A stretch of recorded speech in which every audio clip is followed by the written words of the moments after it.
Magandang araw po sa inyong lahat. Ang kwentong inyong mapapakinggan ngayon ay tungkol sa isang magiting na pinuno na si Datu Sulaiman. Handa siyang gawin ng lahat upang hindi masakop ng mga dayuhan ang kanilang lugar na kung tawagin ay Buntalaw. Ngunit sa hindi inaasahang pangyayari, hindi mga banyagang mananakop ang nagtangkang sakupin ang lugar ni Datu Sulaiman, kundi isang grupo ng mga gabunan na pinamumunuan ni Dumaraw.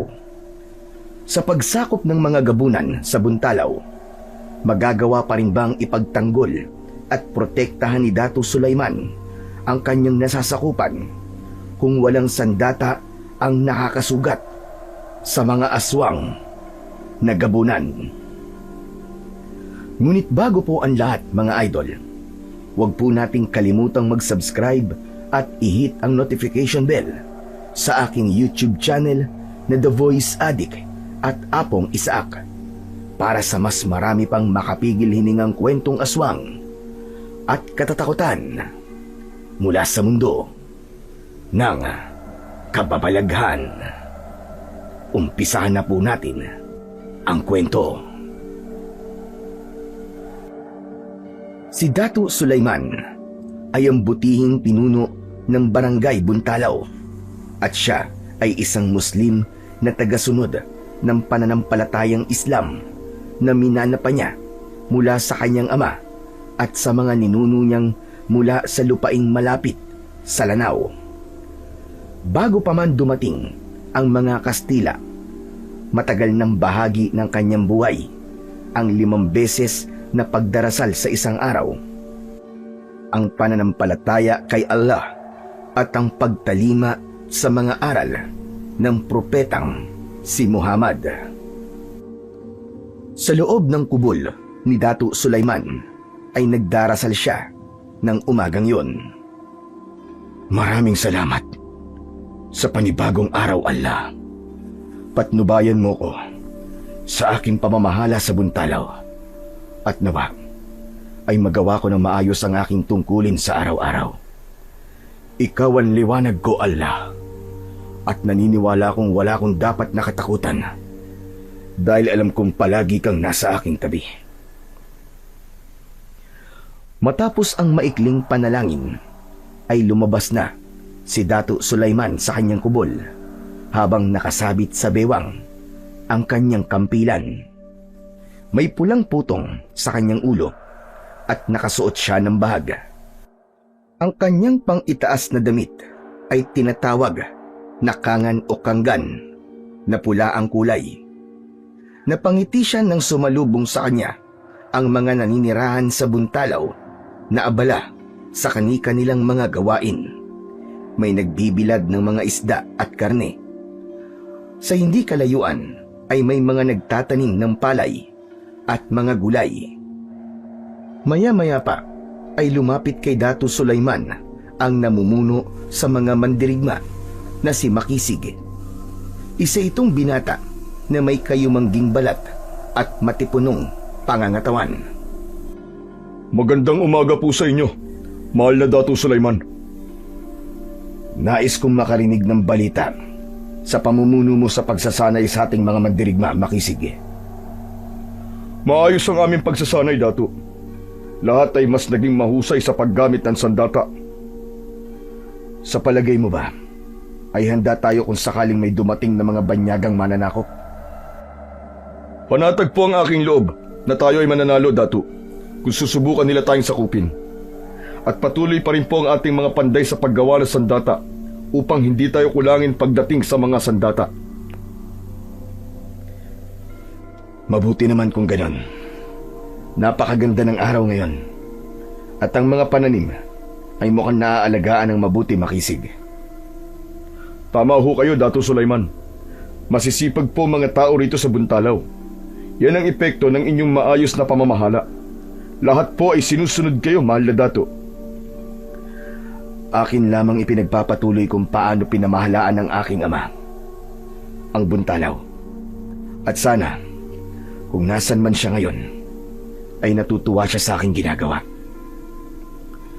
Sa gitna ng pag-uusap ni Dato Sulaiman at Makisig ay dumaan ang nag-iisang babaylan sa kanilang lugar na may dalang sisidlan na gawa sa hinabing daw ng nyug. Yun ay ang matandang babae na si Mahalia. Maalam sa orasyon at panggagamot ang matandang si Mahalia. Bukod doon ay may kakayahan din itong makipag-usap sa mga kaluluwa at mga elemento. Isa rin sa kakaibang kakayahan ni Mahalia ay may mga panaginip ito na nagkakatotoo. Magandang araw, Mahalia. Saan ang iyong tungo? Magandang araw din sa'yo, mahal na dato. At sa'yo rin, Makisig. Ako ay magtutungo sa taniman ng mga halamang gamot. Kukuha ko ron ng ilang dahon upang aking patuyuin. Nararamdaman ko ang pagbabago sa klima. At sa palagay ko, ay marami ang magkakasakit. Mabuti na ang maging handa. Ang mabuti pa ay tulungan na kita sa iyong gagawin. Hindi na kailangan, mahal na dato. Ito ay aking tungkulin dito sa Buntalaw. Hayaan niyo kong gawin na mag-isa ito. Isa pa, ang dato na kagaya niyo ay hindi dapat gumagawa ng mga ganitong gawain. Kami ay narito para ikaw ay pagsilbihan. Mahalia, hindi ako sinanay ng aking ama at ina na pinagsisilbihan. Sanay ako sa mga kahit na anong gawain. Para sa iyong kaalaman, ay hindi lang pakikidigma at pamumuno ang aking kayang gawin. Kung hindi ka mapipigilan, ay hahayaan kitang tulungan ako, mahal na dato. Tutulong din sana si Makisig sa pagkuha ng mga halamang dahon, ngunit inutusan ito ni Dato Sulaiman na muling sanayin ang mga mandirigma. Agad namang tumalima si Makisig, habang sina Dato Sulaiman at Mahalia ay magkasabay na nagtungo sa taniman ng mga halamang gamot. Sinimulan na kagad nila ang pagkuha sa mga halamang gamot na kailangan ng babaylan na si Mahalia. Nais ko palang magpasalamat sa iyo, Mahalia. Kung hindi mo sinabi sa akin ang iyong pangitay noon, nasasalakayin tayo ng mga dayuhan, ay hindi tayo nakapaganda. Napakalaking tulong ng iyong nagawa, sapagkat hindi inakala ng mga dayuhan na atin silang napaghandaan. Kaya nananatiling malaya ang ating barangay ay dahil sa husay mo bilang isang babaylan. Hindi mo ako kailangang pasalamatan, dato. Yun ay aking tungkulin dito sa Buntalaw. Ako ay nangako na hanggang sa aking huling hininga ay magiging tapat ako sa Buntalaw at sa iyo, mahal na dato. Nararapat lamang na ikaw ay aking pasalamatan, Mahalia. Hindi biro ang iyong ginagawa para sa aming lahat. Batid ko rin na ikaw ay nangihina sa tuwing ginagamit mo ang iyong kakayahan. Huwag kang mag-alala sa akin.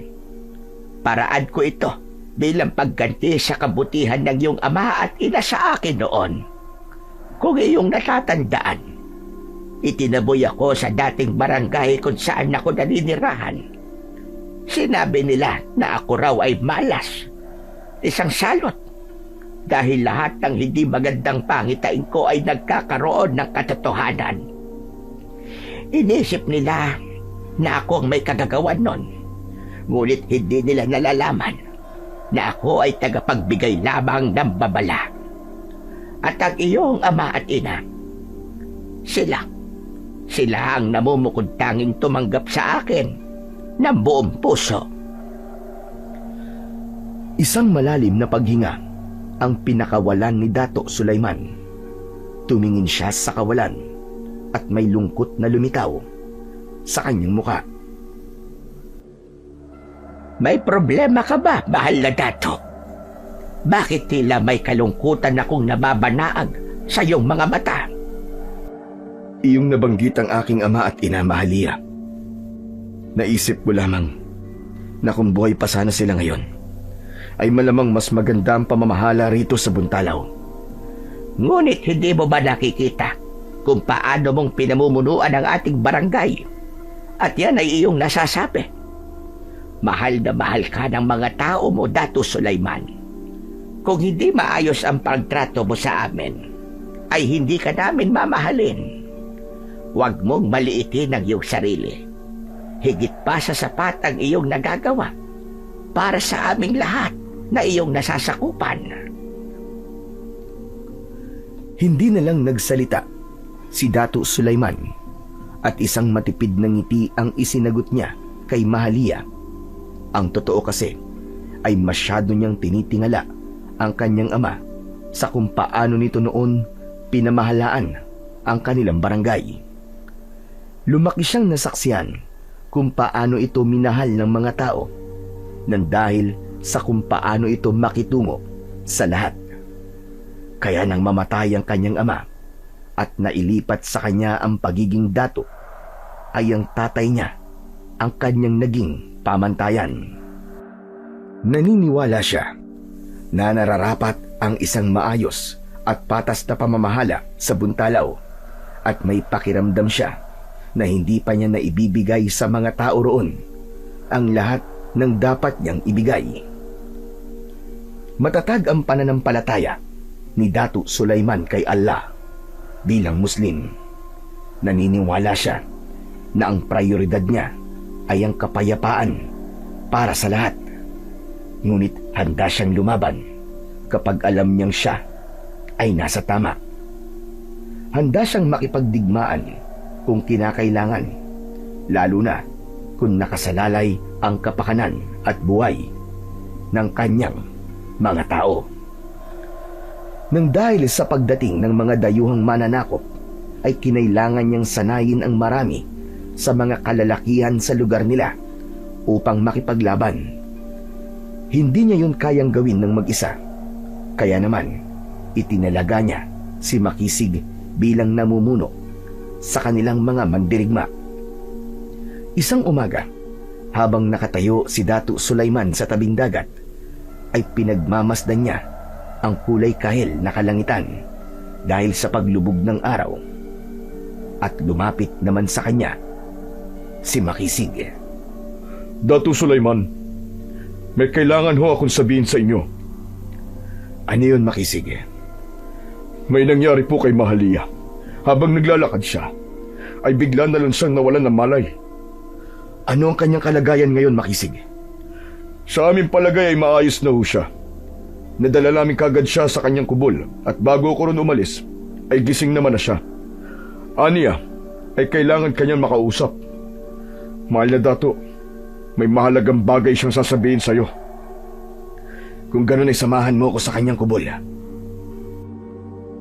Bahagyang yumuko si Makisig at matapos yun ay magkasama na silang naglakad patungo sa kubol ni Mahalia. May kabang na buhay sa dibdib ni Dato Sulaiman. Hindi siya sigurado kung ang kabang yun ay dahil sa pagkawala ng malay ng kanilang babaylan o dahil sa bagay na nais nitong sabihin sa kanya. Malalaki ang hakbang ni Dato Sulaiman hanggang sa makarating na sila sa kubol ni Mahalia. Naiwan sa labas si Makisig at si Dato Sulaiman lang ang pumasok. Naabutan niya ang babaylan na si Mahalia na nakaupo sa sahig na kawayan at bakas sa muka ng matandang babae ang panghihina. Lumapit siya rito nang may pag-aalala. Mahalia, nakarating sa akin na ikaw ay nawalan ng malay. Ano na ang iyong pakiramdam ngayon? Dato, maayos naman na ang pakiramdam ko ngayon. Bahaya lamang ako nangihina dahil sa nangyari. Ano ang totoong nangyari sa iyo, Mahalia? Magsabi ka sa akin. Mahal na Dato, ang dahilan ng pagkawala ng aking malay ay dahil may isang pangitain akong nakita. Isang nakakatakot na pangitain. Ano ang pangitain na nakita mo, Mahalia? Nakita ko Nakita ko ang naghalat na dugo sa buntalaw. Maraming tao ang pinatay sa marahas na paraan. Nakakapangilapot. Kahit ako ay ayokong makakita ng ganung bagay dahil nahihirapan akong alisin yon sa aking isipan. Sandaling natahimik si Dato Sulaiman. Mas tumindi ang kaba niya, habang si Mahalia naman ay nanginginig ang buong katawan ng bagya. Ramdam niya ang takot ng babaylan sa pangitain na nakita nito. Mabuti't sinabi mo sa akin ang pangitain mo na yan, sapagkat naniniwala ko na mapipigilan pa nating mangyari yan. Hayaan mo, at mas lalo akong paghahandain ang ating mga mandirigma. Aking sisiguraduhin na sila ay handa na sa kung anumang laban ang kailangan nating harapin laban sa mga dayuhang mananakop. Nagkakamali ka, mahal na Dato. Hindi mga dayuhang mananakop ang nakita kong magdadala ng kamatayan at takot dito sa buntalaw. Ngunit, mga mananakop lamang ang may kakayahang gumawa ng ganong karumal-dumal na pagpatay, Mahalia. May mga nilalang pa na may kakayahang pumatay ng tao sa marahas na paraan, Dato Sulaiman. Mga nilalang na itinakwil ng ating Panginoon. Mga nilalang na hayok sa dugo at laman nating mga tao. Mga aswang bang yung tinutukoy? Hindi ako sigurado. Ngunit yun ang aking naramdaman sa aking pangitain. Tanging ang itim na itim nilang anino lamang ang aking nakita. Meron silang matutulis na mga kuko, mahal na Dato. Hindi ko alam kung kailan mangyayari ang aking nakita. Ngunit kailangan nating maghanda ng mas maaga. Huwag kang mag-alala, Mahalia. Mga mananakop man yan o aswang o kahit na anong nilalang ng dilim, ay hindi tayo papayag na magpasakop sa kanila. Lalaban tayo para sa buntalaw. Maraming salamat, mahal na Dato. Hindi tayo pababayaan ni Allah. Palagi lamang tayong magdasal at tumawag sa Kanya. Sa ngayon, ay lilisan na muna ako at kailangan kong kausapin ang ating mga mandirigma. Mag-iingat ka, mahal na Dato. May kaba pa rin sa dibdib si Dato Sulaiman nang lumabas siya sa kubol ni Mahalia. Naroon pa rin si Makisig na naghihintay sa kanya. Mahal na Dato, maaari ko bang malaman na napag-usapan niyo ng ating babaylan? Bakit tila bakas sa inyong mukha ang takot? Mamaya ko na sa'yo sasabihin, Makisig. Sa ngayon, ay tipunin mo ang lahat ng ating mandirigma sa labas ng aking kubol. May mahalaga akong sasabihin sa inyo lahat. Masusunod, mahal na Dato. Agad namang tumalima si Makisig. Malalaki ang mga hakbang na umalis si Makisig at nang maiwang mag-isa si Dato Sulaiman, ay tumiim ang kanyang bagang. Minsan na silang nakipaglaban sa mga dayuhang mananakop at nagawa nila yung ipanalo. Simula noon, ay kinatatakutan na ng mga mananakop na galawin ang buntalaw. Ngunit kung mga nilalang ng dilim ang kanilang makakalaban, hindi siya sigurado kung sa pagkakataong yun ay magagawa pa nilang manalo. Hindi nagtagal ay nasa harapan na si Dato Sulaiman ng kanyang kubol. Sa kanyang harapan ay naroon ang mahigit 50 mandirigma ng buntalaw. Alam niyang hindi na bago sa mga yon na nagpapatawag siya ng biglaang pagpupulong. Pero tiyak siya na magugulat ang mga ito sa kanyang sasabihin. Tumingin si Dato Sulaiman kay Makisig na nasa unahan ng mga mandirigma. Lahat na ba ay nandito, Makisig? Oo, mahal na Dato. Kung ganoon, ay sisimulan ko nang sabihin sa inyo ang aking nais ipaalam sa inyong lahat. Nandito ako sa inyong harapan bilang ama ng lupaing ito. Kanina ay tinawag ako ng ating babaylan na si Mahalia. Ibinunyag niya sa akin ang isang pangitain. Ayon kay Mahalia, ay may darating na panganib dito sa Buntalaw. Hindi sila mga Kastila. Hindi sila mga tulisan. Sila ay mga nilalang na isinumpa o mga nilalang ng dilim. Sa madaling salita, ay mga aswang. Ngunit mahal na dato, tunay ba mga ganyang nilalang? Hindi ba sila mga haka-haka lamang? Kilala natin si Mahalia Makisid. Walang pangitain niya ang hindi nagkaroon ng katotohanan. Hindi alam ni Mahalia kung kailan sila darating. Kaya ipinag-uutos ko na lahat tayo ay palaging magiging handa. Kung maaaring matulog kayo, nakatabi ang inyong sandata ay gawin nyo. Hahatiin ko kayo sa 4 na pangkat upang magbantay sa 4 na sulok ng ating barangay. Hindi ako papayag na masakop ng kahit na sino ang Buntalaw. Lalaban tayo para sa Buntalaw! Sabay-sabay na isinigaw ng mga mandirigma ang huling pangungusap na sinabi ni Dato Sulaiman. Kahit paano ay nabawasan ang kaba niya dahil nakita niya sa mga mata ng mga kalalakihang naroon ang apoy ng pagiging mandirigma. Sigurado siya na gaya niya ay hindi papayag ang mga ito na matalo sila sa kung sino o ano ang sasalakay sa kanilang barangay. Matapos ang maikling pagpupulong, ay pinauwi na ni Dato Sulaiman ang mga mandirigma sa kani-kanilang mga bahay. Nagpaiwan naman doon si Makisig. Lumapit ito sa kanya upang siya ay kausapin. Sigurado ka bang mga aswang talaga ang sasalakay dito sa Buntalaw, mahal na dato? Sa ngayon ay hindi pa ako tiyak, Makisig. Ngunit yun ang nakita ni Mahalia sa kanyang pangitain. Hindi kaya mas makakabuti kung hindi mo muna sinabi sa ating mga mandirigman tungkol sa bagay na yan, mahal na dato? Baka ito ay magdulot lamang ng takot at pagkalito sa lahat. Nagkakamali ka, Makisig. Mas mabuti nang malaman nyo agad upang tayo'y makapaghanda. Mga aswang man o mga mananakop ay kailangan paghandaan natin sila. Hindi tayo papayag na sirain nilang katahimikan ng ating lugar. Isa yan sa pinangako ko sa akin na mayapang ama. Paumanhin sa aking pagsalungat, mahal na Dato Sulaiman. Ngunit ako ay labis na naguguluhan sa pangitain ni Mahalia.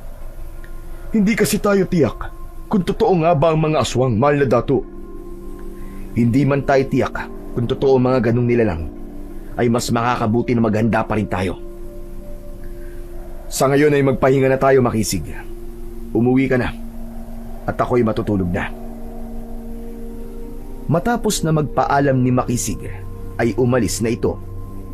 Si Dato Sulaiman naman ay pumasok na sa kanyang kubol, ngunit hindi niya magawang makatulog o mahiga man lang. Labis ang pag-aalala niya sa maaaring mangyari sa Buntalaw. Kung magkakaroon kasi ng katotohanan ang pangitain ni Mahalia, ay yun ang unang beses na makikipaglaban sila sa mga aswang. Sa mga sumunod na araw, ay mas pinaigting ni Dato Sulaiman ang pagbabantay ng mga mandirigma, lalo na sa gabi. Kasabay noon ay sinigurado niya na handa ang mga ito kung sakaling magkaroon ng hindi inaasahang digmaan. Hindi na inalis ni Dato Sulaiman sa tabi niya ang kanyang kampilan kahit na anong oras.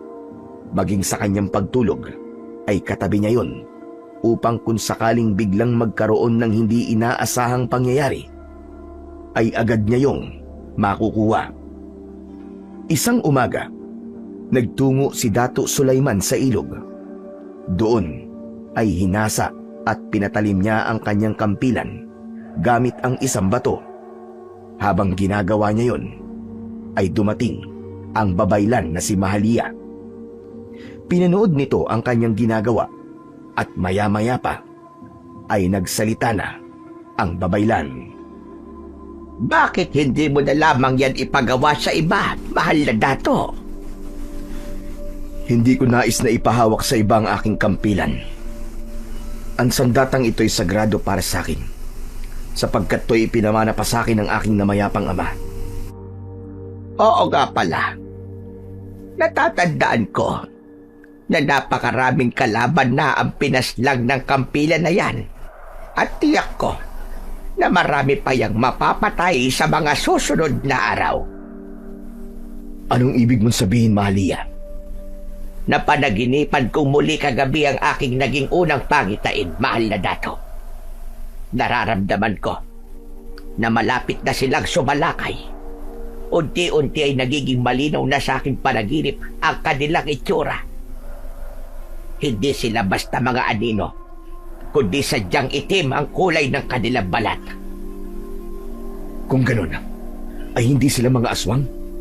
Sila ay aswang, ngunit ibang uri sila ng aswang. Kung tawagin ang mga ganong nilalang, ay gabunan. Gabunan? Tila ngayon ko lang yata narinig ang salitang yan.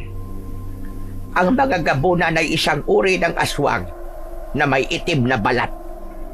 Sila ay kumukuha ng lakas sa buwan. Kaya asahan mo na kapag bilog ang buwan sa gabi, ay mas malakas sila ng dihabak. Higit silang mas malakas kumpara sa ibang uri ng mga aswang. Kaya mas lalo kong natakot sa kung ano ang sasapitin ng buntalaw sa oras na sila ay sumalakay dito. Base sa iyong winika, ay mukhang hindi natin to nararapat na ipagsawalang bahala. Ngunit, kinausap ko na mga mandirigma. Gabi-gabi na silang nagbabantay sa ating lugar, Mahalia. Patuloy din sila nagsasanay sa pangunguna ni Makisig. Nakatitiyak ako na kaya natin makipaglaban sa mga sinasabi mong gabunan. Sana nga. Sana nga, mahal na dato. Sana nga. Hindi na nagtagal doon si Mahalia at iniwan na nito si Dato Sulaiman. Ipinagpatuloy ng Dato ang pagpapatalim ng kanyang kampilan. Nang matapos na siya, ay pinunasan niya yon ng pulang tela. Itinutok niya ang kanyang kampilan sa araw at pumikit siya. Mahal kong ama, alam ko na sa sandaling ito ay naririnig mo ko. Bilang namumuno sa buntalaw na dati mong pinamumunuan, ako ay humihingi sa iyo ng gabay at lakas. Patnubayan mo kaming lahat sa laban na maaari naming kaharapin. Palakasin mo ang loob ng ating mga mandirigma upang magtagumpay tayo sa digmaang hindi ko alam kung kailan mangyayari. Maya-maya pa ay ibinukas na ni Dato Sulaiman ang kanyang mga mata. May naramdaman siyang malamig na hangin na tila yumakap sa kanya at napangiti siya sapagkat alam niya na ang namayapa niyang ama yon na nagparamdam ng presensya nito sa kanya. Patuloy na naging mapayapa ang buntalaw sa mga lumipas pang mga araw. Walang pag-atake na nangyari, bagamat pansin ni Dato Sulaiman ang takot sa muka ng mga tao. Batid niya na nasabi na rin ng mga mandirigma sa iba ang tungkol sa nakakakilabot na pangitain ni Mahalia. May ilan na lumapit sa kanya para makipag-usap tungkol sa bagay na yon at palagi niyang sinasabi na walang dapat na ipag-alala ang mga ito dahil handa sila sa kahit na anong uri ng digmaan. Hanggang isang umaga, dumating na ang kinatatakutan ng lahat.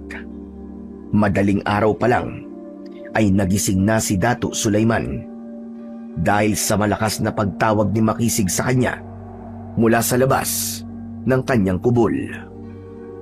Nagmamadaling bumangon si Dato Sulaiman. Pinagbuksan niya ito ng pinto. Kinabahan siya nang mapansin niya ang pagkabahala sa mukha ni Makisig, kaya nahinuha niya na may hindi magandang nangyari. Makisig, ano nangyari? May kailangan po kayong makita, mahal na dato. Sumama po kayo sa akin. Nauna nang maglakad ng mabilis si Makisig habang nakasunod dito si Dato Sulaiman. Habang naglalakad ay palakas ng palakas ang kabog ng dibdib niya. Inihanda niya ang sarili sa kung anumang hindi magandang bagay ang kanyang makikita. Tinahak ng dalawa ang malawak na lupain sa gitna ng barangay. Nang makarating sila sa taniman ng mga gulay, ay natanaw ni Dato Sulaiman ang mga nagkukumpulang tao sa hindi kalayuan. Nang makarating sila roon, ay pinatabi ni Makisig ang mga tao at doon na tumambad kay Dato Sulaiman ang isang kahindik-hindik na tagpo. Dalawa sa mga mandirigma nila ang walang buhay na nakahandusay sa gitna ng taniman ng mga gulay. Puno ng sugat ang dalawa na parabang inatake ang mga yon ng isang napakabangis na hayop. May mga kalmot at kagat ang dalawa. Halos maligo ang mga yon sa sarili nitong dugo. Bukod pa ron ay kapansin-pansin ang malaking sugat sa leeg ng mga yon. Ano nangyari, Makisig? Sinong pumaslang sa kanila? Hindi ko rin alam, mahal na Dato. Natagpuan lang sila ng isa nating magsasaka. Pero sa itsura ng kanilang mga sugat ay masasabi ko na mabangis na hayop ang umatake sa kanila. Mabangis na hayop ba? O baka aswang? Anong ibig mo sabihin, Dato Sulaiman? Malakas ang aking kutob na nandito na sa Buntalaw ang sinasabi ni Mahalia na mga aswang. Nagsisimula na sila.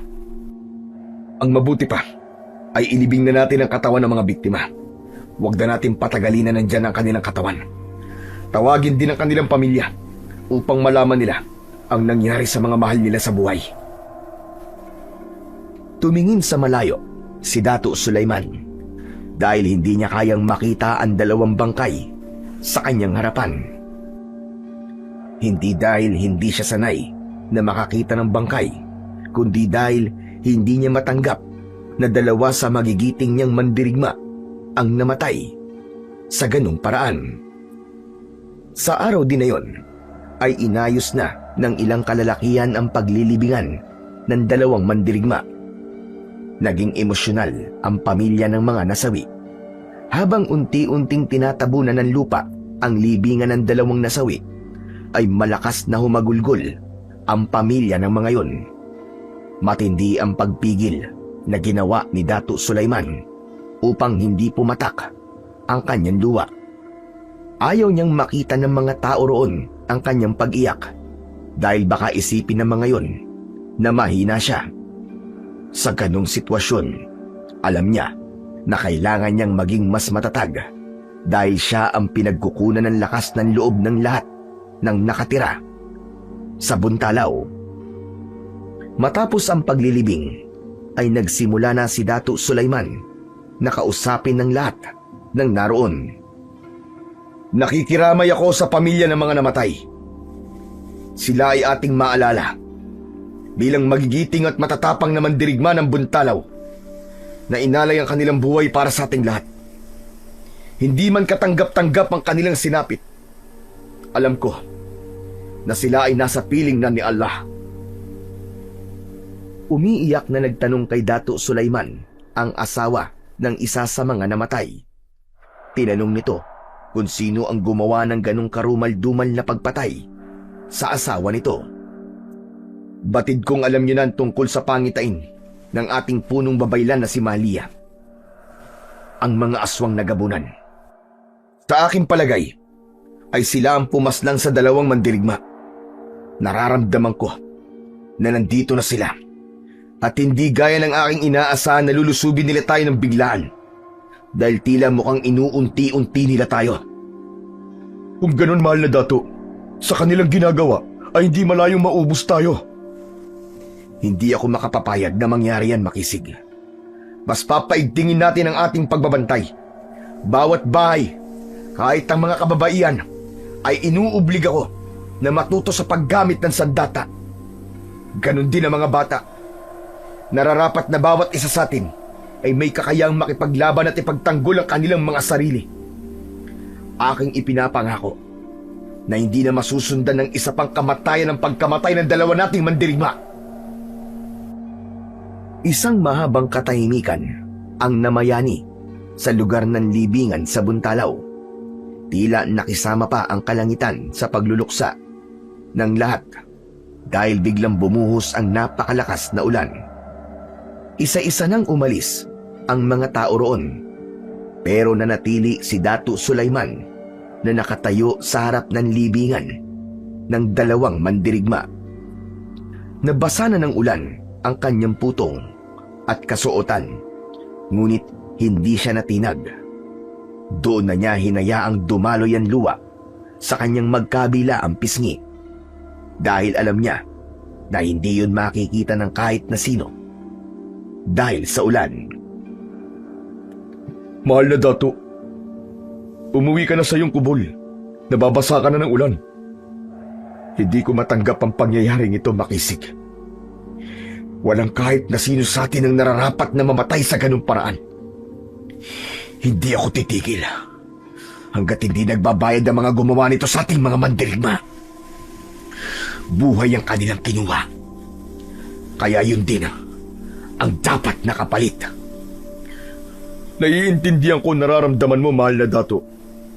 Huwag kayong mag-alala, dahil gagawin namin ang lahat upang hindi na ito maulit. Lahat kami nang narito sa Buntalaw ay palagi lang nasa iyong likuran. Hindi na nagawa pang magsalita ni Datu Sulaiman.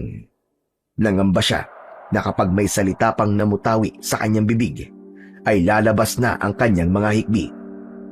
Hinayaan niyang linisin ng ulan ang walang tigil na pagbalong ng kanyang mga luwa, habang si Makisig ay nananatili sa kanyang tabi.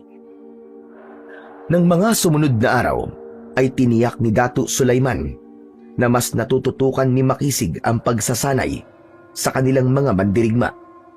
Ang ibang kababaihan ay hinayaan niyang manood sa pagsasanay upang magkaroon ng mga yon ng ideya pagdating sa larangan ng pakikipaglaban.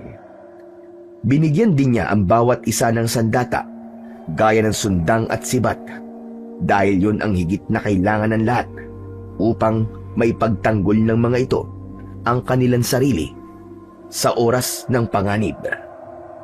Isang hapon, habang papulubog ang araw, ay naisipan ni Datu Sulaiman na maglakad-lakad sa dalampasigan. Noong buhay pa ang kanyang ama, ay madalas kasama niya yung naglalakad doon ng ganung oras. Kaya sa tuwing ginagawa niya ang paglalakad sa dalampasigan, pakiramdam niya ay kasama niya ang kanyang ama habang nagbibigay ito ng mga payo sa kung paano pamumunuan ng maayos ang kanilang barangay. Sa gitna ng tahimik na paglalakad, ay nakita ni Datu Sulaiman si Mahalia na sumasabay na sa kanya. Nakakabigla naman ang iyong pagsulpot, Mahalia. Paumanhin, mahal na Dato. Napansin ko kasi na mag-isa ka lamang na nandito at naglalakad. Naisip ko na ikaw ay samahan. Ginagawa ko ang paglalakad dito sa dalampasigan dahil ito madalas namin ginagawa ng aking ama nung siya ay nabubuhay pa. Ama ka, maging ako ay nakikita sa ganitong oras, ay nandito kayong dalawa sa dalampasigan. Ngunit maiba ko.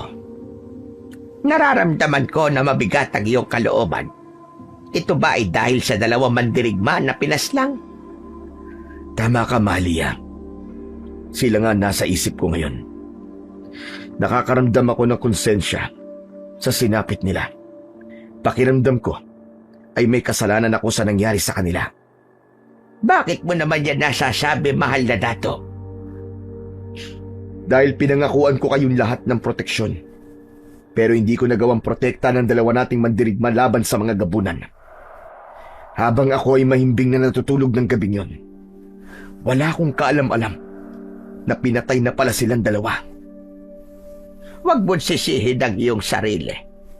Gaya ng iyong sinabi, ay hindi mo alam ang nangyayari sa kanila ng gabing yon. Tiyak ako na kung alam mo, ay hindi maaaring hindi mo sila tutulungan. Wala kang kasalanan sa pangyayaring yon, mahal na Dato. Ang bagay na yon ay hindi na natin kontrol. Naniniwala ako na darating ang araw na malalagpasan din nating lahat ang unos na ito sa ating barangay. Yan din ang aking palaging pinagdarasal kay Allah.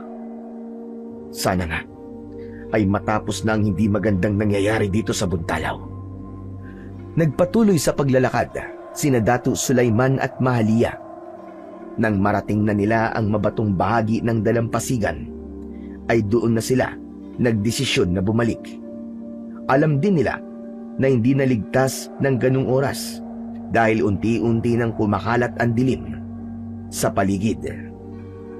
Simula noon ay mas tinutukan na ni Datu Sulaiman ang kaligtasan ng lahat ng nakatira sa Buntalaw. Kahit sa pagbabantay sa gabi ay sumasama na siya sa mga mandirigma. Bilang namumuno sa lugar na yon, ayaw niyang makita o maramdaman ng mga tao na wala siyang ginagawa. Nais niyang malaman ng lahat na bawat isa sa mga nakatira ron ay mahal niya at ayaw niyang mapahamak. Isang gabi, magkasamang naglalakad sina Datu Sulaiman at Makisig sa dalampasigan habang nagbabantay. Tahimik ang gabi at ang tanging naririnig nila ay ang mahinang paghalik ng alon sa dalampasigan. Dala ni Datu Sulaiman ang kanyang kampilan, habang sibat naman ang kay Makisig. Napakatahimik ng gabing ito, Datu. Napakapayapa. Hiling ko ay ganito palagi dito sa Buntalaw. Sana nga, Makisig. Ngunit sa nangyayari ngayon dito, ay tila may kaakibat na panganib ang ganitong katahimikan na gabi. Pakiramdam ko, anumang sandali, ay may makakaharap tayong kalaban. Makalipas ang ilang sandali, ay naramdaman ni Datu Sulaiman ang biglang pagbigat ng hangin.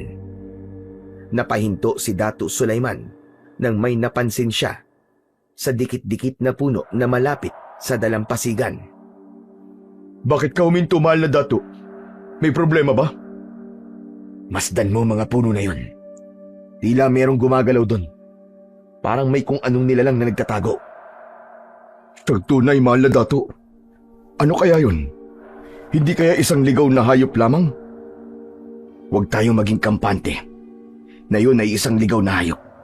Ihanda mong iyong sarili, Makisig, at ang iyong sandata. Hinugot ni Datu Sulaiman ang kampilan sa kaluban at marahan silang naglakad ni Makisig patungo sa magkakadikit na mga puno. Ngunit hindi pa man sila tuluyang nakakalapit doon nang biglang may isang nakakatakot na nilalang ang lumabas sa likod ng mga puno. Isa yung nilalang na itim ang balat. Matipuno ang pangangatawan, puti ang mahabang buhok at may mga kuko na parang punyal. Anong klaseng halimaw yan? Yan na marahil ang gabunan na tinutukoy ni Mahalia. Mabilis na tumakbo ang gabunan papunta kina Datu Sulaiman. Lumundag yun upang sunggaban sila. Agad namang inihagis ni Makisig ang sibat nito. Tumusok ang sibat sa balikat ng halimaw. Bumagsak ang gabunan sa buhangin pero agad ding tumayo. Nakangisi nung hinugot ang sibat na nakabaon sa balikat at walang kahirap-hirap yung pinutol sa gitna. Hindi maaari. Paanong di siya nasaktan ng aking sibat? Isa lang ang ibig sabihin niyan. Hindi natin siya dapat maliitin. Ngunit tignan natin kung kakayanin niya ang aking kampilan. Walang takot na sinugod ni Datu Sulaiman ang gabunan. Iwinasiwas niya ang kanyang kampilan hanggang sa tinamaan ng gabunan sa braso. Ngunit hindi ganong malalim ang sugat na natamo nito kahit napakatalim ng kanyang kampilan. Pinuntiryan ng gabunan si Makisig dahil sa wala na itong sandata. Sinunggaban nito si Makisig. Napahiga sa buhangin si Makisig habang nasa ibabaw nito ang gabunan. Napasigaw si Makisig nang kinalmot ito ng gabunan sa kanyang dibdib. Sinubukang itarak ni Datu Sulaiman ang kampilan sa likod ng gabunan. Laking gulat niya nang tila bato sa tigas ang balat nito. Hindi niya magawang maitarak ang kanyang kampilan sa katawan ng kanilang kalaban. Mabilis na humarap ang gabunan kay Datu Sulaiman at itinulak siya nito. Doon na pagdanto ni Datu Sulaiman na kahit hindi ito masyadong tinatablan ng kanilang sandata, ay hindi naman ito gaanong malakas. Naramdaman niya yon nang itulak siya nito. Muling sumugod ang gabunan kay Dato Sulaiman. Sa pagkakataon na yon ay mas naging handa na siya at alam na niya kung ano ang kanyang gagawin upang matalo nila ang gabunan. Nang ilang di pa na lamang ang layo ng gabunan kay Dato Sulaiman, ay mabilis siyang yumuko upang dumampot ng buhangin. Isinaboy niya ang buhangin sa muka ng gabunan at napaatrasyon. Nang pumasok ang napakaraming buhangin sa mga mata nito, sinamantala ni Dato Sulaiman ang pagkakataong yon na hindi nakakakita ang gabunan. Nilapitan niya yon at malakas na sinuntok sa muka. Nang natumba ang gabunan, ay hinila niya yon sa buhok papunta sa dagat. Pagdating sa tubig, ay inilublub niya ang ulo nito. Nagpumiglas ang gabunan, pero dahil mas malakas dito si Dato Sulaiman, ay hindi nito nagawang makawala. Makalipas ang ilang segundo, ay hindi na gumagalaw ang gabunan at tuluyan na yung nalunod at namatay. Lumapit si Makisig kay Dato Sulaiman at hindi ito makapaniwala sa kanyang nagawa. Napakahusay mo, mahal na Dato. Ngunit, paano mo naisip na lunurin siya kaysa labanan siya gamit ang ating mga sandata? Kapagkat aking napansin na hindi tumatalab ng gusto sa kanya ang ating mga sandata. Kahit ang aking kampilan na ubod ng talim, ay nahihirapan akong ibaon sa kanyang katawan. Maihahalin tulad ko sa bato sa tigas ang katawan ng nilalang na yan.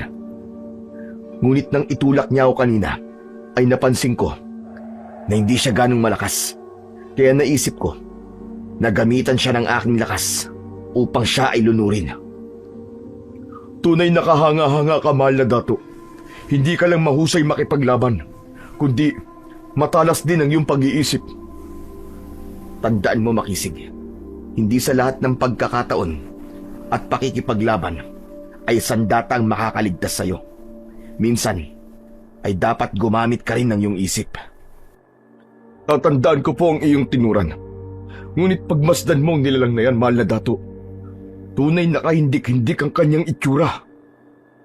Nakatitiyak ako na ganyang klaseng nilalang ang pumatay sa ating dalawang mandirigma noon. Saka na lamang tayo mag-usap. Dali natin sa labas ng aking kubul ang nilalang na yan upang bukas ng umaga ay makita yan ng mga tao. Gusto ko na kahit paano ay mabuhayan sila ng loob na kaya nating pumatay ng mga gabunan. Magkatulong na binuhat ni Dato Sulaiman at Makisig ang walang buhay na gabunan. May kabigatan yun, kaya bahagya silang nahirapan na dalhin yun sa labas ng kubol ni Dato Sulaiman. Kinabukasan, gaya ng inasahan ni Dato Sulaiman, ay napakaraming tao ang nasa labas ng kanyang kubol. Lahat ay nagbubulungan habang nakatingin sa walang buhay na gabunan na nakahandusay sa lupa. Tumayo si Dato Sulaiman sa tabi ng bangkay ng gabunan. Mula sa kumpul ng mga tao ay lumabas naman si Mahalia at nilapitan siya. Hindi ako makapaniwala na nakapaslang ka ng isang gabunan, mahal na Dato Sulaiman. Siyang tunay, Mahalia. Ang gabunan na yan ay inatake kami kagabi ni Makisig habang kami ay nagbabantay sa dalampasigan. Ngunit, paano nyo napatay ang gabunan? Sa aking pagsisiyasat sa katawan ng gabunan na yan, ay wala siyang malalim na sugat. Sapagkat napakatigas ng kanyang balat. Kahit ang aking kampilan ay hindi siya masyadong magawang sugatan. Kaya ang aking ginawa ay ginamitan ko siya ng aking lakas at nilunod ko siya sa dagat. Matapos sagutin ni Dato Sulaiman ang katanungan ni Mahalia, ay humarap siya sa mga taong naroon. Makinig kayong lahat sa aking sasabihin.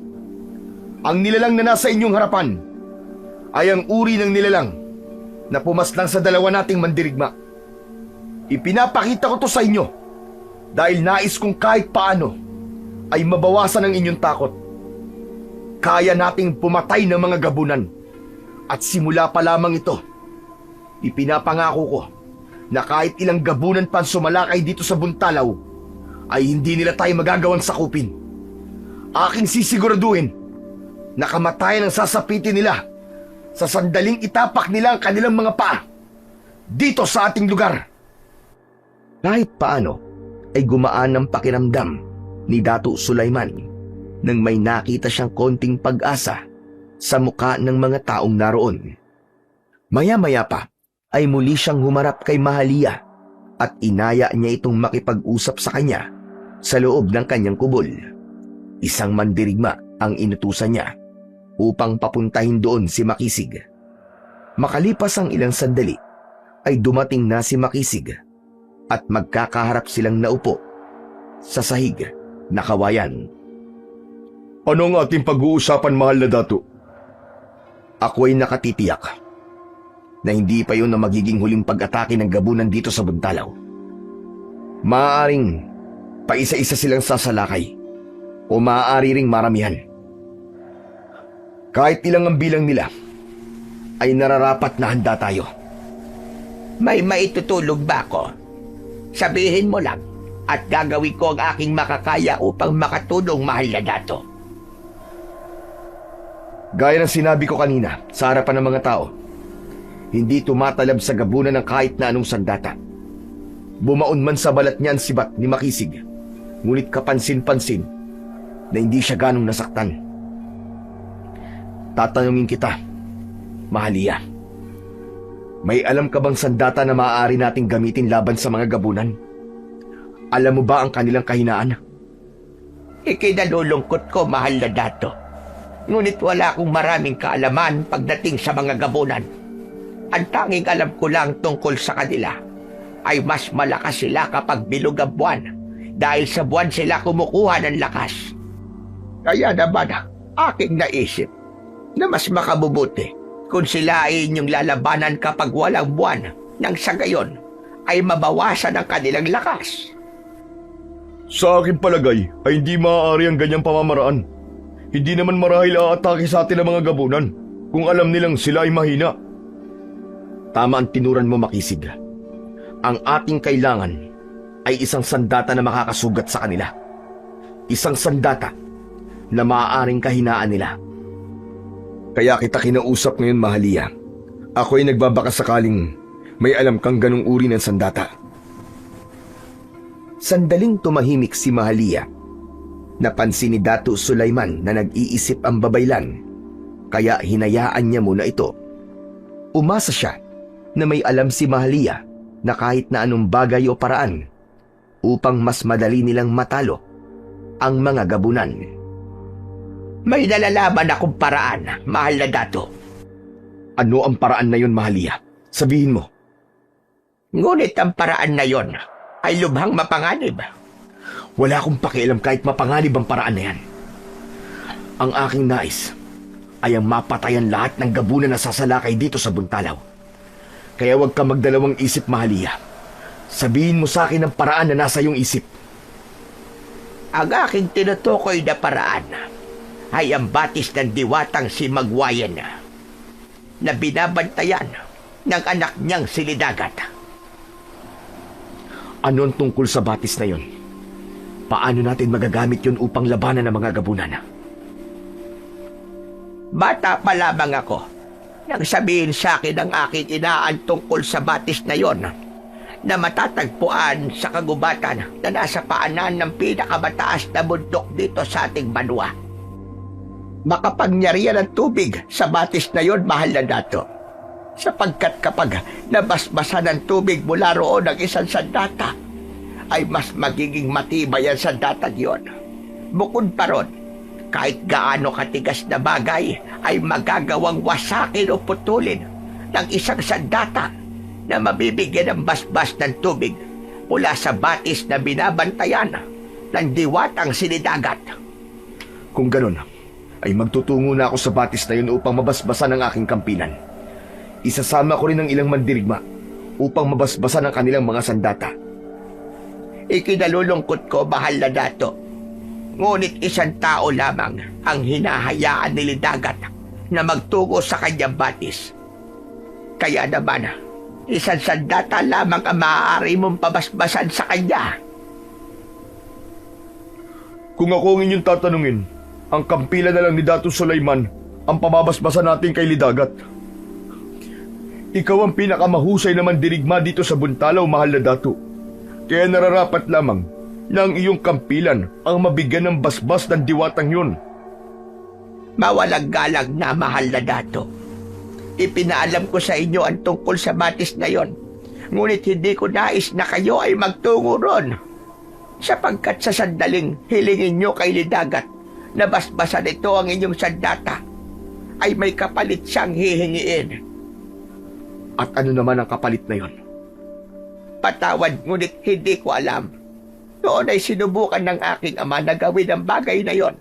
At nang bumalik siya, ay bigo siyang mapabasbasan kay Lidagat ang kanyang itak. Sapagkat ang hininging kapalit ng diwata ay ang buhay ng aking ama. Parati bang buhay ang hinihinging kapalit ni Lidagat? Hindi ko rin alam, mahal na dato. Kung gayon, maaaring iba ang hingin niyang kapalit. Kailangan ko pa rin subukan, Mahalia. Ayokong walang gawin at umasa na lamang sa mga sandatang meron tayo rito. Kailangan natin ng kahit na isang sandata na magiging panlaban natin sa mga gabunan. Masyadong mapanganib ang inyong gagawin, mahal na dato. Dapat pala ay hindi ko na lamang sinabi sa iyo ang tungkol sa batis na yon. Bumakas ang pagkabahala sa mukha ng babaylan, ngunit hindi na yon binigyan ng pansin ni Dato Sulaiman. Ang tanging nasa isip niya ng mga sandaling yon ay ang mapabasbasan na kagad ang kanyang kampilan sa batis ni Lidagat upang maging epektibo yung sandata laban sa mga gabunan. Kaya naman, mabilis siyang nagpasya na bukas ng umaga ay magtutungo siya sa batis na sinabi sa kanila ng babaylang si Mahalia. Pagsapit ng gabi, ay hindi muna sumama si Dato Sulaiman sa pagbabantay sa Buntalaw. Naisip niya na mas makabubuti kung makakapagpahinga siya dahil magiging mahaba at nakakapagod ang paglalakbay niya patungo sa batis ng diwatang si Lidagat. Ayon kay Mahalia, ang naturang batis ay matatagpuan sa bukana ng isang maliit na kuweba sa paanan ng pinakamataas na bundok sa kanilang lugar. Habang nakahiga si Dato Sulaiman, ay bigla siyang napabangon nang umalingaw-ngaw sa labas ang malakas na pagsigaw ng mga tao. Akmang kukunin niya ang nakasabit na kampilan nang may pumasok na 3 gabunan sa kanyang kubol. Subukan niyo lumapit nang makaharap niyo ang inyong kamatayan! Galit na umangil ang mga gabunan at sabay-sabay na sumugod ang mga yon kay Dato Sulaiman. Sinubukan niyang makipaglaban sa mga yon gamit ang kanyang lakas, ngunit wala siyang kalaban-laban sa 3 gabunan. Sinunggaban ng 2 ang magkabilaan niyang braso at mahigpit yung hinawakan. Nagpumigla siya, ngunit biglang inihampas ng isa pang gabunan ang ulo nito sa ulo ni Dato Sulaiman. Mabilis na nagdilim ang paningin ng Dato. Pakiramdam niya ay umikot ang kanyang paligid at sa isang iglap ay nawalan siya ng ulirat. Nang bumalik ang kamalayan ni Dato Sulaiman, ay napagtanto niyang patayo na siyang nakatali sa isang puno sa labas ng kanyang kubol.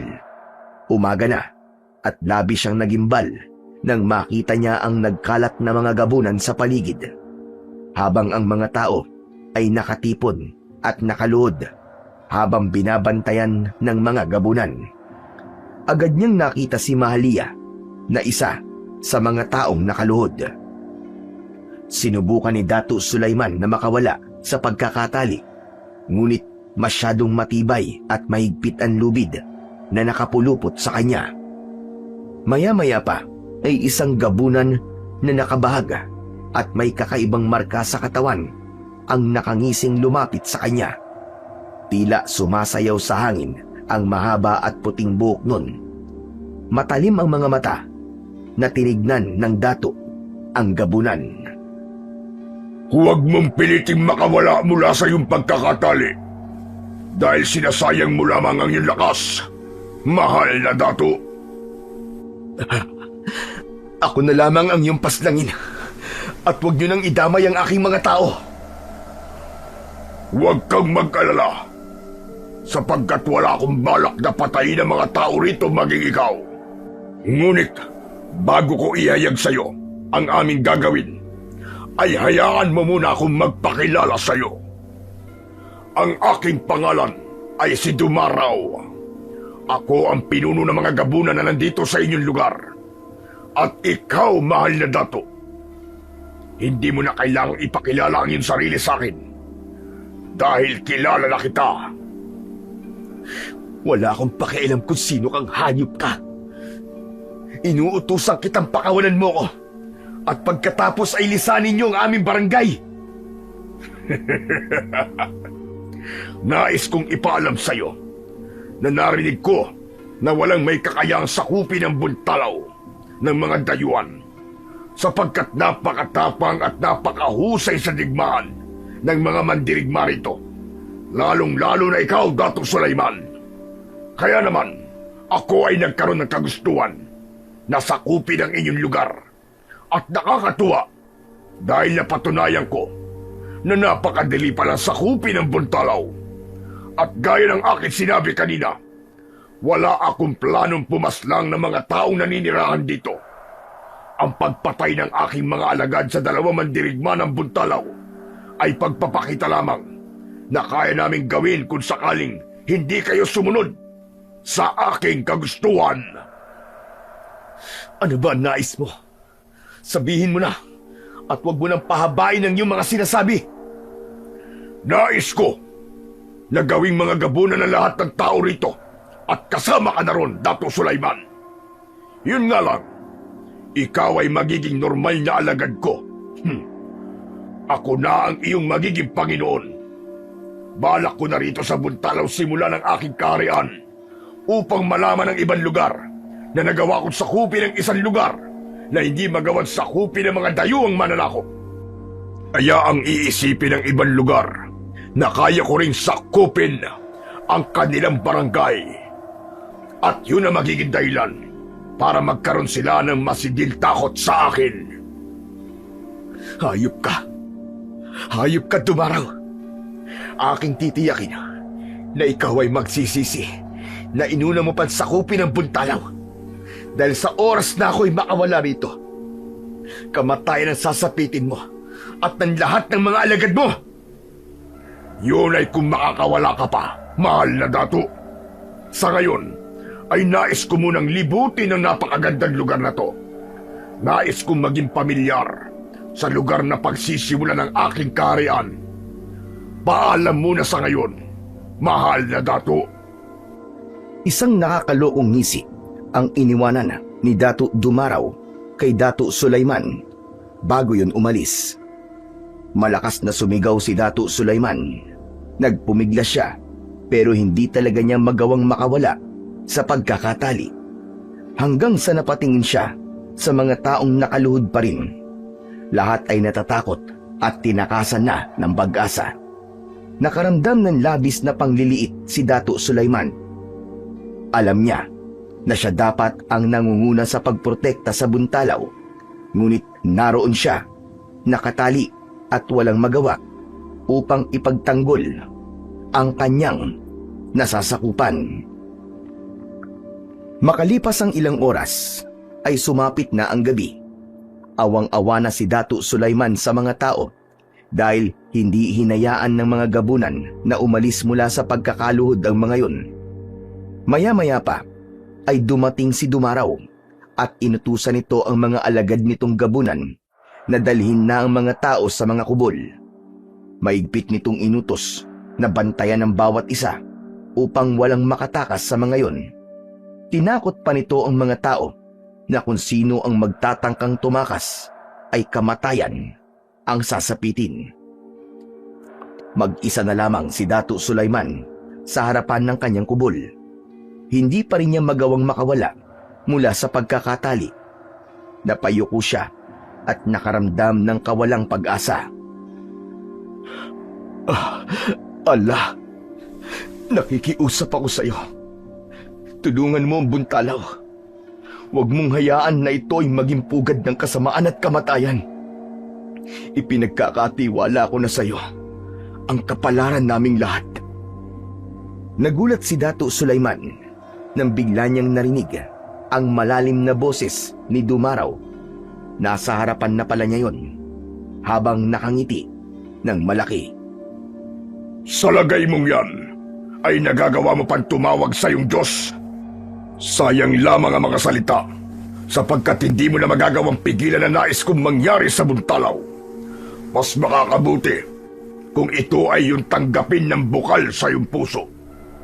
Tigilan mo na ang iyong pagsamo sa iyong Panginoon, sapagkat hindi kanya kayang iligtas at tulungan. Kahit na anong sabihin mo, at kahit anong sama ng sitwasyon na aking kasaglakan, ay hindi mo kayang alisin sa akin ang aking pananampalataya kay Allah. Naniniwala ako na hindi niya hahayaan na magtagumpay ang kasamaan laban sa kabutihan. Ako ba ang kasamaan na iyong tinutukoy? Sino pa bang hayop ka? May naiisip ka pa bang ibang masama bukod sa'yo na nandito ngayon sa Buntalaw? Natatawa na lang ako sa sinasabi mong ako ay masama. Kasamaan bang naisin ko na maging gabunan ng mga tao upang magkaroon sila ng laban sa mga dayuang mananakop? Iba kaming mga gabunan kumpara sa inyong mga tao. Mas malakas kami, mas mabilis, at hindi madaling masugatan. Ngunit tama bang pilitin kami na maging tulad nyo kung labag ito sa aming kagustuhan?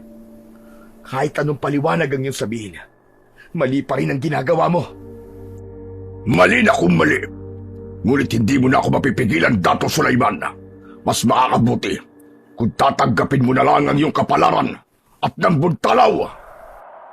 Isang malakas na halakhak ang pinakawalan ni Dumaraw bago yung naglakad palayo. Nang mawala na ang pinuno ng mga gabunan, ay nakaramdam naman si Dato Sulaiman ng labis na panghihina ng kalooban. Muli siyang napayuko at nag-isip ng paraan kung paano niya magagawang makawala. Hanggang sa napaangat muli ang ulo ni Dato Sulaiman nang may narinig siyang kaluskos sa kung saan iginala niya ang kanyang paningin sa paligid at nanlaki ang mga mata niya nang makita si Makisig na marahan at tahimik na palapit sa kanyang kinaroroonan. Nang makalapit si Makisig, ay naglabas ito ng punyal at sinimulan nitong putulin ang lubid na nakatali kay Dato Sulaiman. Makisig, ano't narito ka? Umalis ka na at baka may makakita pa sa'yo. Huwag kang mag-alala, mahal na Dato. Hindi ako nadakip ng mga gabunan nang sila yung matake. Agad ako nakapagtago. Hindi kita maaaring pabayaan na narito. Ikaw na lamang ang pag-asa ng Buntalaw. Matagumpay na napakawalan ni Makisig si Dato Sulaiman. Tahimik silang tumakas at dinala siya ni Makisig sa bukana ng malawak na kagubatan.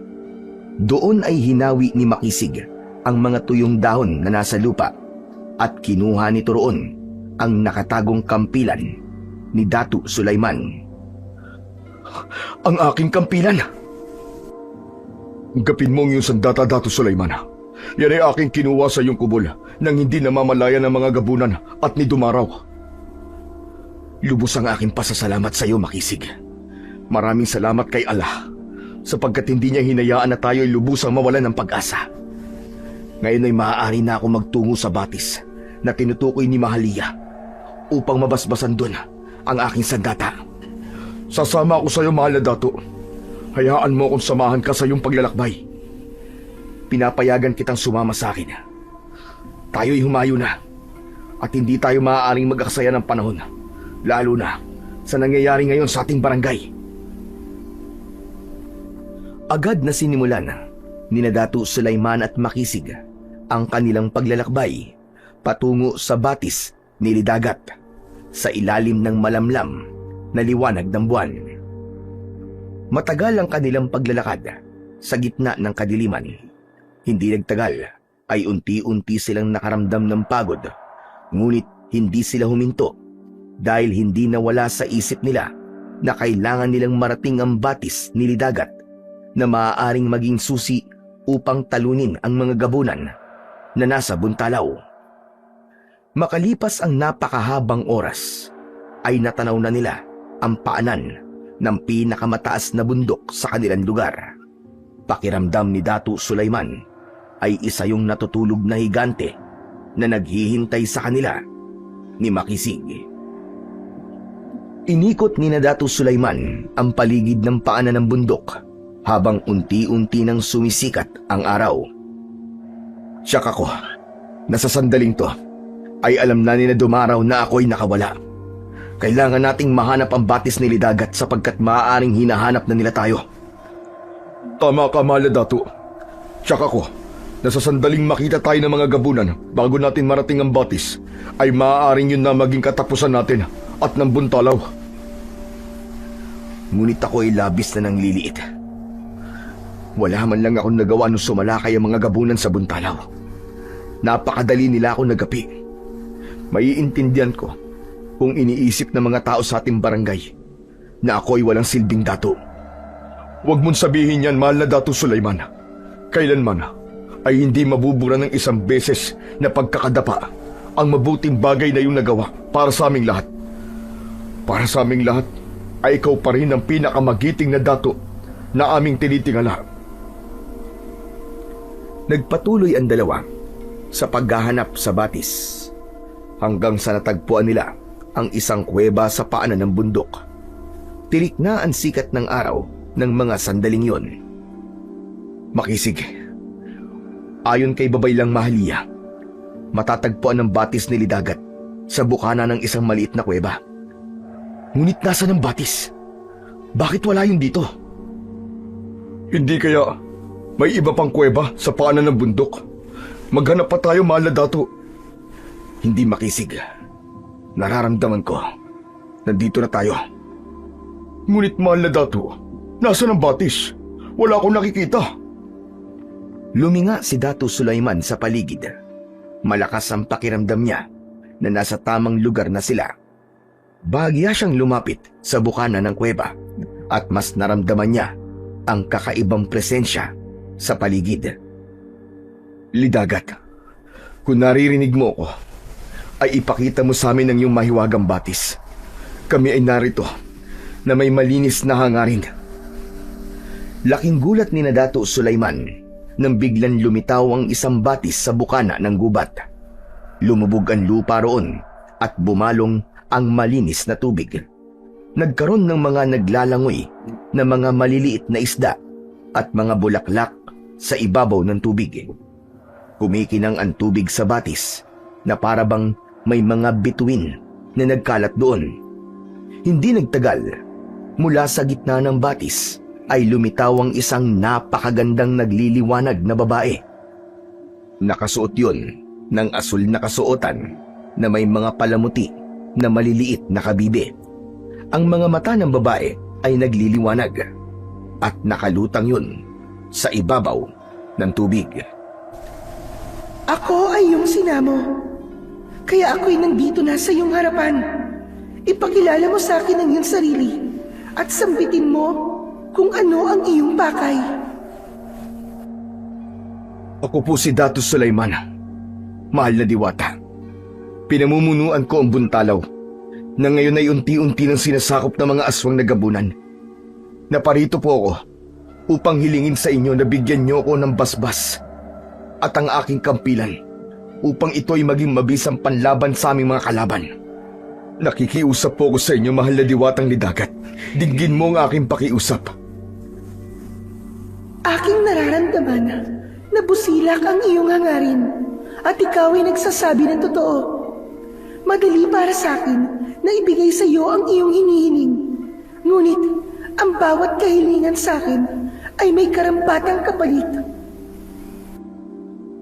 Sabihin mo, mahal na diwata, ano ang kapalit na iyong hihingin? Handa kong ibigay ang kahit na ano para lang mabigyan mo ng basbas ang aking kampilan. Tunay ba ang iyong sinasabi, Datu Sulaiman? Kahit na aking sabihin na ang buhay mo ang nais kong kapalit? Ano? Ang aking buhay? Ngunit hindi mo maaaring kunin ang aking buhay, Lidagat. Paano ko pa magagamit ang kampilan kung ako ay iyong kukunin? Tila ikaw ay biglang nagkaroon ng pag-aalinlangan. Yun ang nais kong kapalit at wala nang iba. Kung hindi mo kaya, ay sabihin mo lang upang matapos na ang ating pag-uusap. Nahulog sa malalim na pag-iisip si Dato Sulaiman. Alam niya na hindi siya maaaring mawala, ngunit hindi rin niya kayang hayaan na tuluyang masakop ni na Dumaraw ang Buntalaw. Hindi niya kayang tanggapin na magiging mga gabunan ang mga taong naninirahan sa kanilang barangay. Dato Sulaiman, hindi mo kailangan ialay sa diwata ang iyong buhay. Mas mahalaga ang iyong buhay kumpara sa kahit na anong malakas na sandata. Ang mabuti pa, umalis na lang tayo rito. Hindi makisig. Sa aking palagay, ay ito na lamang ang natitirang paraan. Kung ang pagsasakripisyo ko ng sarili kong buhay ang magiging daan upang makalaya ang Buntalaw mula sa mga gabunan, ay handa akong magsakripisyo. Kaya kunin mo na ang aking buhay, Lidagat. Kunin mo to, kapalit ng iyong basbas sa aking kampilan. Ngunit, nais kong hayaan mong gamitin ng aking kasama ang kampilan upang siyang makipaglaban sa mga aswang na mananakop sa aming lugar. Dato Sulaiman, huwag mong gawin yan. Buo na ang aking pasya, Makisig. Sa sandaling ako'y mawala, ikaw na ang magmamay-ari ng aking kampilan. Ipangako mo sa akin na gagamitin mo ang kampilan upang palayain ang Buntalaw sa mga gabunan. Hindi mahal na Dato. Ako itutol sa iyong gagawin. Walang ibang maaaring humawak at gumamit ng iyong kampilan, kundi tanging ikaw lamang. Ito na lamang ang natitirang paraan, Makisig. Huwag mong pairalin ang iyong emosyon sa oras na to. Nais kong marinig sa iyong bibig na ikaw ay nangangako. Ngunit mahal na Dato. Noon pa man, ay mataas ng tingin ko sa iyo, Makisig. Nakikita ko ang sarili ko sa iyo.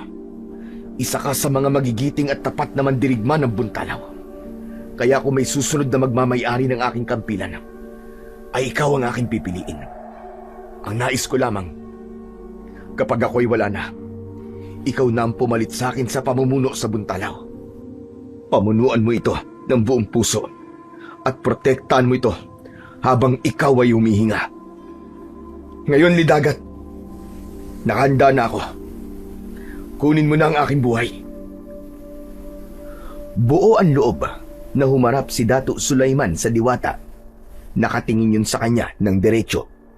Para sa kanya, ay handa siyang mamatay kung yun lamang ang tanging paraan upang mailigtas niya ang Buntalaw. Sa huling pagkakataon ay tatanungin kita, handa ka bang isakripisyo ang iyong buhay kapalit ng aking basbas sa iyong kampilan upang ito ay maging sandata ng liwanag laban sa kadiliman?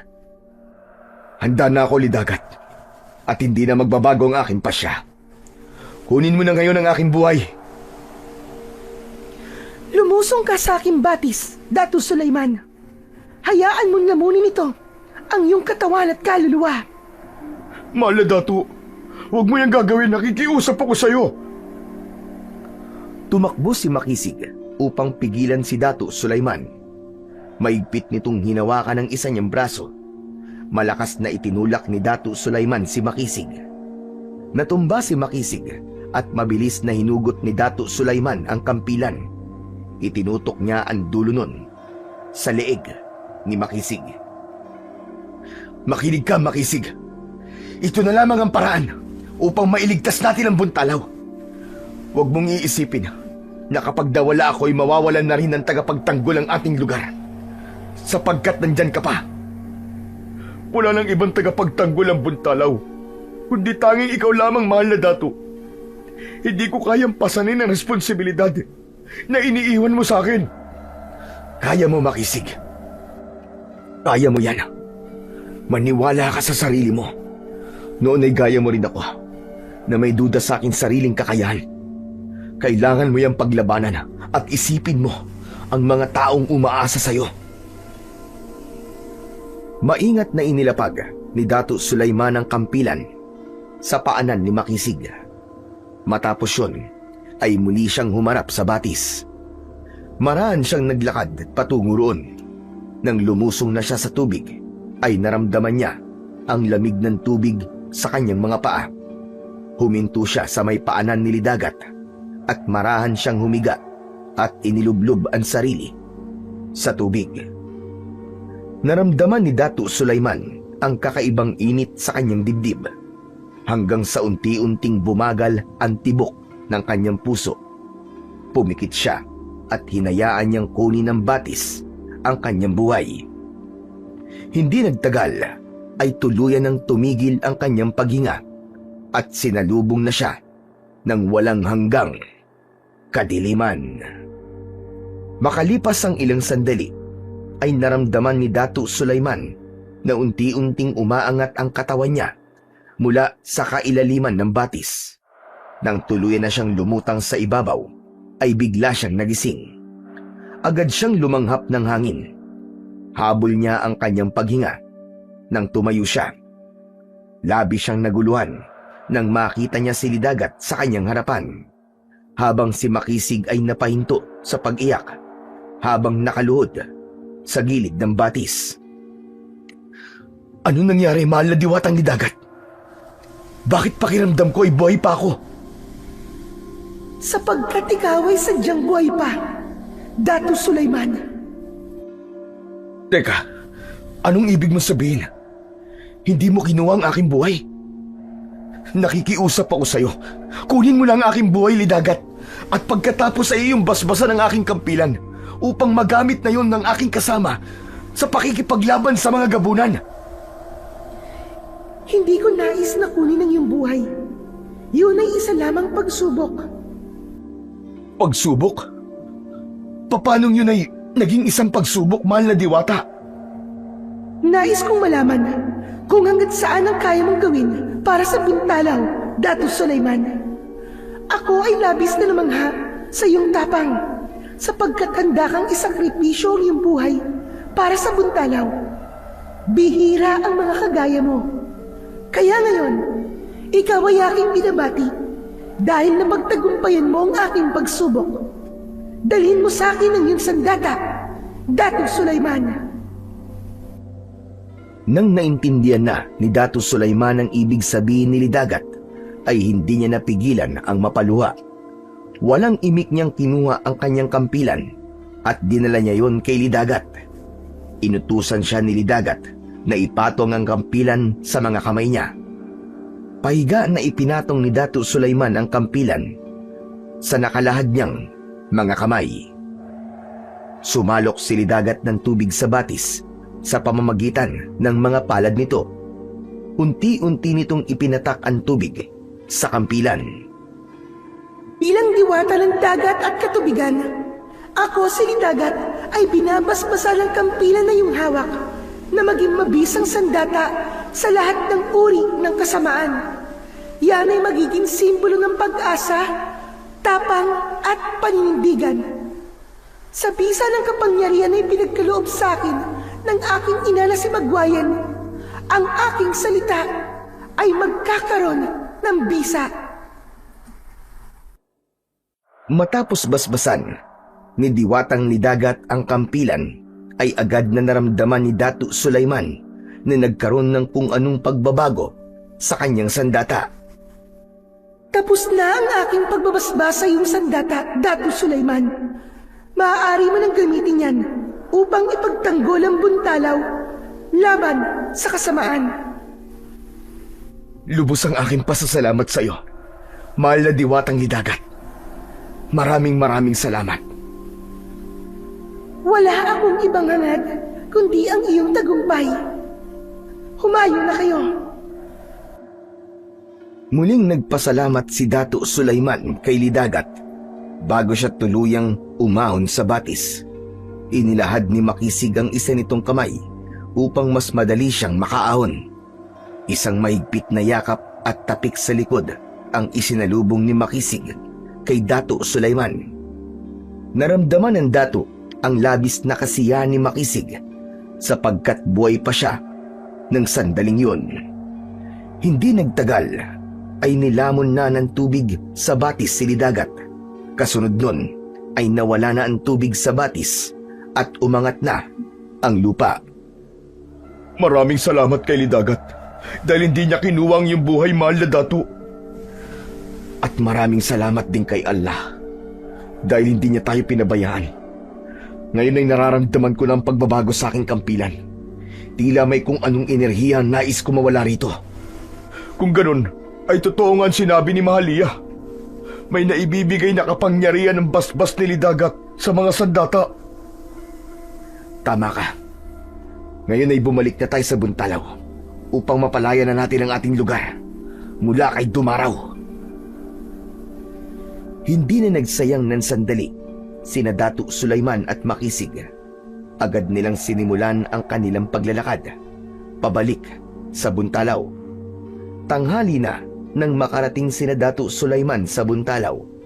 Hindi sila tuluyang nagpakita sa mga gabunan upang mapagplanuhan nila ang kanilang gagawing pag-atake.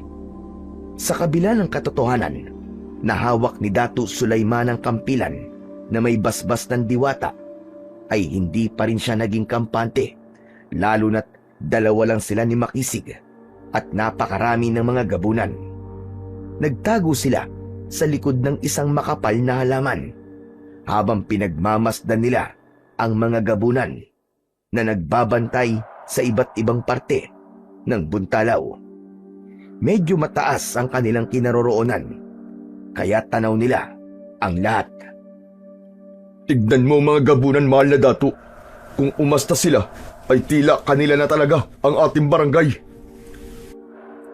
Huwag kang mag-alala, Makisig, dahil hindi matatapos ang araw na to at mababawi na rin natin ang dapat na sa atin. Tunay din nakakaiba sila sa mga kwento na naririnig ko tungkol sa mga aswang. Sa aking pagkakaalam, ay hindi nagpapakita ang mga aswang kapag maliwanag pa. Ngunit ang mga gabunan na yan ay kakaiba, sapagkat para silang normal na mga tao kung kumilos kahit tirik ang araw. Ano na nga palang gagawin natin, mahal na dato? Napakarami nila at dalawa lamang tayo. Naisip ko na umatake habang may araw pa. Hindi ko tiyak kung bilog ang buwan mamayang gabi. At kung sakaling bilog ang buwan, ay siguradong mahihirapan tayong makipaglaban, sapagkat ayon kay Mahalia, sa buwan kumukuha ng lakas ang mga halimaw na yan. Magandang yun naisip, mahal na dato. Kung ganun, ay dapat na natin silang harapin ngayon. Sa tingin mo ba, mahal na dato, ay dapat gumawa ko ng paraan upang makuha ko ang kanilang atensyon? Titipunin ko ang mga gabunan sa isang lugar upang mas madali mo silang mauubos. Mainam na ganyan nga ang gawin natin. Ngunit kumuha ka rin ng iyong sandata upang kahit papano ay may magagamit kang pamprotekta sa iyong sarili. Ako na ang bahala, mahal na dato. Matapos makabuo ng isang plano, ay kumilos na si Makisig. Tahimik itong bumaba sa kanilang kinaroroonan. Maingat ang bawat galaw nito hanggang sa isang sibat ang kinuha nito na nakasandal sa labas ng isang kubol. Habang si Dato' Sulaiman naman ay bumaba na rin at nagtungo sa ibang direksyon. Hindi niya inalis ang mata niya kay Makisig. Nang may hawak ng sandata si Makisig, ay matapang yung nagtungo sa gitna ng malawak na lupa. Mabilis na nakuha nito ang atensyon ng mga gabunan at pinalibutan ng mga yun si Makisig. Sige! Subukan niyo lumapit! At tsak na kamatayan ang inyong sasapitin! Hindi ako natatakot kahit napakarami ninyo! Sabay-sabay na tumawa ang mga gabunan. Pinagtawanan ng mga yon si Makisig dahil sa tapang na ipinakita nito kahit wala naman itong kasama. Sinamantala ni Dato' Sulaiman ang pagkakataon habang nakay Makisig ang atensyon ng lahat ng mga gabunan. Marahan siyang lumabas sa kanyang pinagtataguan at lumapit sa mga gabunan na nakapalibot kay Makisig. Agad niyang pinagtataga sa likod ang mga gabunan. Doon na patunayan ni Dato' Sulaiman na tunay ang epekto ng kanyang kampilan laban sa mga gabunan dahil nagawa niya ng masugatan ng mga yon ng matindi. at malalim. Nagkagulo ang mga gabunan sa hindi inaasahang pagdating ni Datu Sulaiman. Nawala ang atensyon ng mga yon kay Makisig at nabaling sa kanya. Umalis si Makisig sa kinatatayuan nito at mabilis na tumabi kay Datu Sulaiman. Magandang yung ginawa, Makisig. Ngayong naipon na natin sila sa iisang lugar, ay mas madali na para sa atin na ubusin silang lahat. Samantalahin na natin ang pagkakataong to habang wala pa si Dumaraw. Tila mababangis na hayop na sumigaw ang mga gabunan at nagsimula na ang mga yon na umatake. Sinalubong naman ni Datu Sulaiman ng taga sa leeg ang isang gabunan. Naputol ang ulo nun at walang buhay na bumagsak sa lupa. Ramdam niya ang kakaiba sa kanyang kampilan, kaya mas lalo siyang naging matapang sa pagharap sa mga kalaban. Kahit isa ay walang nagawang makalapit kay Datu Sulaiman dahil bago pa makalapit ang mga gabunan ay napapaslang na niya gamit ang kampilan na may basbas ng diwatang silidagat. Samantala, sa kabilang banda ay matapang ding nakikipaglaban si Makisig. Kahit hindi masyadong nasusugatan ng sibat nito ang mga gabunan, ay kita pa rin dito ang determinasyon na manalo sa digmaan na yon. Habang patuloy ang sagupaan ay parami ng parami ang walang buhay na gabunan na nasa lupa. May mga putulang kamay, binti, ulo at may ilan na hinati ni Datu Sulaiman ang katawan sa gitna. Hanggang sa nakita ni Datu Sulaiman ang isang gabunan na aatakihin si Makisig mula sa likod. Mabilis siyang tumakbo at ginawa niyang sibat ang kampilan.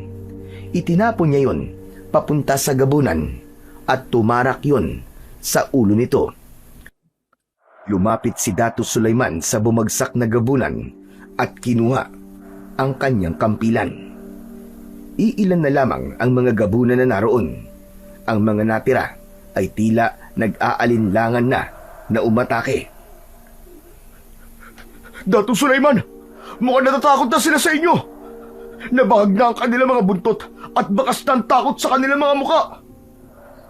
Tunay nga nabigyan ng kakaibang kapangyarihan ng aking kampilan matapos itong basbasan ni Lidagat. Tama ka, Datu.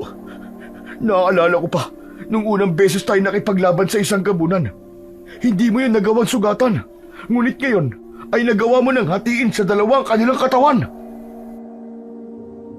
Mabilis na napalingon si Datu Sulaiman at Makisig sa kanilang likuran nang marinig nila ang boses ni Dumaraw.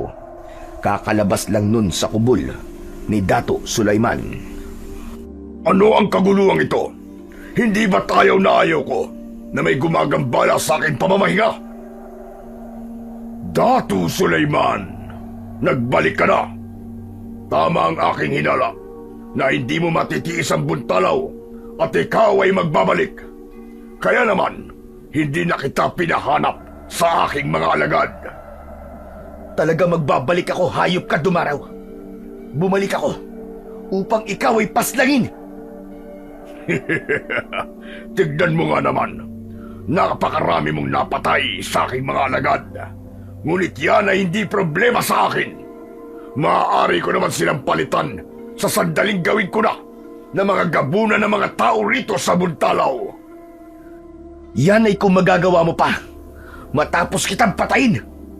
Maglaban tayo upang pagsisihan mo na ginambala mo ang aming pananahimik. Sa totoo lang, hindi ako nakikipaglaban ng ganitong oras. Ngunit wala na akong pagpipilian kundi ang harapin ka. Kung inaakala mo na ako ay gaya ng mga alagad kung kayang masugatan ng iyong sandata, ay nagkakamali ka. Makisig, tumabi ka. Nais ko na mag-isa kong labanan si Dumaraw. Ang laban na to ay sa pagitan lang namin dalawa. Tumalima si Makisig at nagtago yun sa likod ng isang puno. Mabagal na naglakad si Dumaraw palapit kay Datu Sulaiman. Tila hindi man lang yun natakot kahit napakaraming gabunan ang pinatay ni Datu Sulaiman.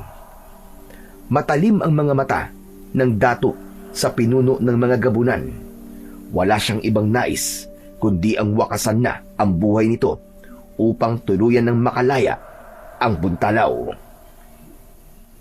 Huwag mo nang pahirapan ang sarili mo, Dato Sulaiman. Alam kong alam mo na wala kang laban sa akin. Bibigyan pa kita ng isang pagkakataon. Sumuko ka na at ikaw ay hahayaan kong mabuhay. Gagawin kitang gabunan at ikaw ang aking magiging kanang kamay. Katatakutan tayo ng mga dayuhan at hindi sila mangangas na tayo ay sakupin. Sinasabi mo yan dahil alam mong wala kang laban sa akin, Dumaraw. Bakit? Tinatablan ka na ba ng takot? Hindi mo ba inasahan na magkakaroon ako ng sandata na kayang sugatan at tuwakasan ang buhay ng mga gaya mong gabunan? Hindi ako nakakaramdam ng takot para sa iyong kaalaman. Sadyang nanghihinayang lamang ako kung ikaw ay aking papaslangin. Malakas ka at matapang. Magiging kapaki-pakinabang ka sa akin kung ikaw ay aanib sa akin. Kailanman ay hindi ako kakampi sa kadiliman. Yan ang iyong tatandaan. Binigyan na kita ng pagkakataon. Huwag mo kong sisisiin kapag ikaw ay aking napatay. Dato Sulaiman. Matapos yung sabihin ni Dumaraw, ay mabilis itong sumugod. Sa kabila ng laki nito, ay maliksi ang paggalaw nito. Kakalmutin sana nito si Dato Sulaiman, ngunit matagumpay niya yung naiwasan. Ngunit ang hindi niya naiwasan ay ang pagbaon ng mga kuko nito sa kanyang balikat. Napaatras si Dato Sulaiman nang maramdaman niya ang hapdi ng sugat at ang pag-agos ng kanyang dugo. Muling umatake si Dumaraw at sinipa nito sa dibdib si Dato Sulaiman. Sa lakas ng sipang yun ay tumalsik si Dato Sulaiman at nagpagulong-gulong sa lupa. Tumatawang naglakad si Dumaraw palapit kay Dato Sulaiman. Tignan mo, at hindi pa nag-iinit ang ating laban ay bumagsak ka na sa lupa. Kung hihilingin mo sa akin ngayon na huwag kitang patayin, ay huli na ang lahat. Binigyan na kita ng pagkakataon kanina. Huwag kang managinip, Dumaraw, dahil mas nanaisin ko pang mamatay kesa maging isa sa mga alagad mo. Nang nakatayo na si Dumaraw sa harapan ni Dato Sulaiman, ay itinaas nito ang isang paa upang tapakan siya. Mabilis na itinarak ng Dato ang kampilan sa talampakan ni Dumaraw. Umalingaw-ngaw sa buong buntalaw ang malakas na pagsigaw ng pinuno ng mga gabunan. Hinugot ni Dato Sulaiman ang kampilan. Mabilis na lumayo sa kanya ang nagngingit-ngit na si Dumaraw. Ngayon ka magyabang, Dumaraw! Hindi ibig sabihin na ikaw ang nakalalamang nung una ay ikaw na ang mananalo. At hindi rin ibig sabihin na kung kaya akong sugatan ng iyong sandata ay mapapatay mo na ako. Lumundag si Dumaraw at sinunggaban si Dato Sulaiman. Sasakmalin sana siya nito, ngunit nagawa niyang mahawakan ang leeg ng gabunan. Mabilis na kinagat ni Dumaraw sa balikat si Dato Sulaiman. Impit siyang napasigaw habang nararamdaman niya ang unti-unting pagbaon ng matutulis na ngipin nito na parang umabot na hanggang sa kanyang buto. Hinawakan ni Dato Sulaiman ang kampilan gamit ang dalawa niyang kamay at itinarak niya yon sa tiyan ni Dumaraw. Kumawala ang mga ngipin nito sa kanya at muli itong napaatras. Sumugod siya at pinuntirya niya ang kaliwang braso ni Dumaraw. Sa isang malakas na taga ay nagawa niyang putulin ang braso ng pinuno ng mga gabunan. Sinundan niya yon ng malakas na suntok sa sugat sa tiyan ni Dumaraw. Akmang kakalmutin ni Dumaraw si Dato Sulaiman gamit ang isa na lang nitong kamay. Ngunit bago pa nito magawang masugatan ang Dato, ay nagawa na ring putulin ni Dato Sulaiman ang natitira nitong braso. Napaluhod si Dumaraw sa lupa. Bakas sa mukha nito ang labis na gulat sa sinapit nito. Marang lumapit si Dato Sulaiman sa halimaw at huminto siya sa harapan nito. Anong pakiramdam na hindi nagtagal ang pananakop mo sa Buntalaw? Tsaka ko na nagsisisi ka ng ginambala mo kami rito sa Buntalaw. Nagkamali ka ng lugar na sinalakay, Dumaraw. Ang Buntalaw ay lupain ng magigiting at matatapang na mandirigma. At bilang namumuno sa lugar na to, gagawin ko ang lahat, kahit pa ang pagsugal ng aking sariling buhay, upang ito ay protektahan.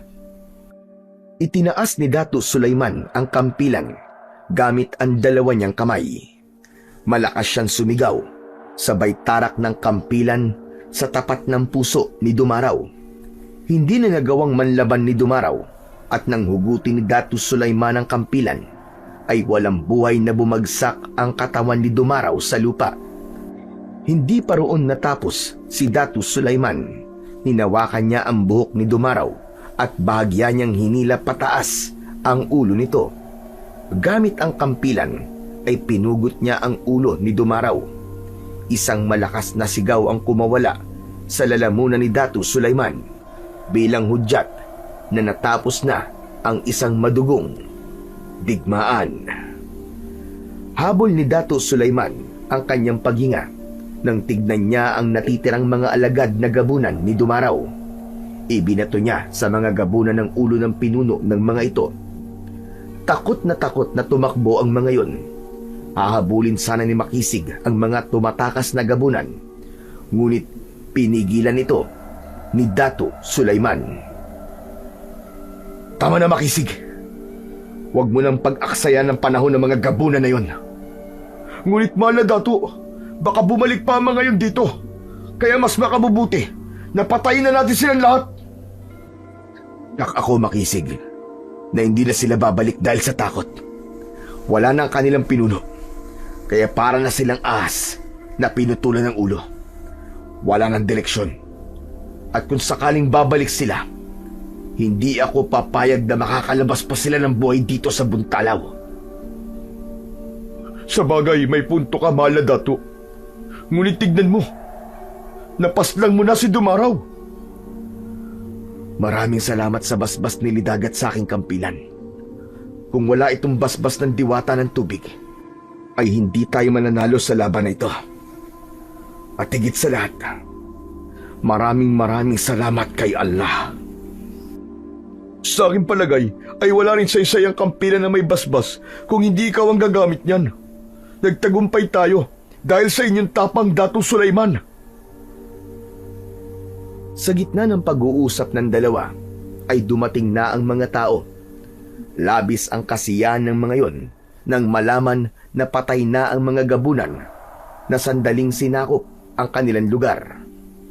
Lumapit si Mahalia kina Dato Sulaiman at Makisig.